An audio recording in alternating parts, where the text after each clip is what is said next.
waxaa ka dhacay guriga martida ee badda afur ugu talagalay baarlamaanka Jubbaland madaxweynaha Jubbaland Axmed Maxamed Islaam taas oo bil kasta oo Ramadaan barnaamij la qaban jiray Ramadaan kasta inuu afur u sameeyo madaxweynaha iyo baarlamaanka is xog wareystaan wixii la soo maray wixii qabyo wixii qabsoomay halka loo jeedo iyo waxa soo kordhay inay iska wareystaan lisku cafiyo sidaas ay ahaan jirtay taariikhdaas buu daba socday afurka galabta si wanaagsan u dhacay waana lis weydiiyay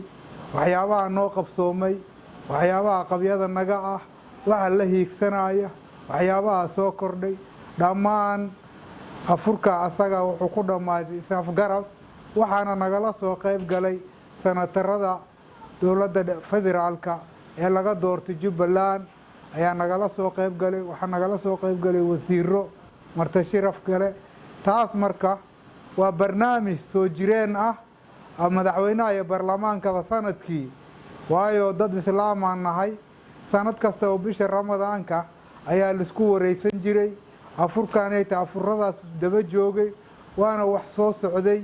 in muddo baarlamaankan uu jirayna waa markii afaraad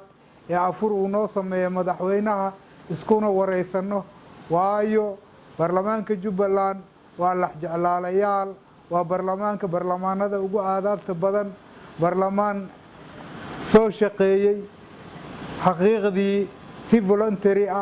Soomaalinimo la jeclaala deegaannimo ku soo shaqeeyay waaye dad wax garad ay yihiin xaqiiqdii waana loogu mahad celiyay markastana waa ugu mahad celineena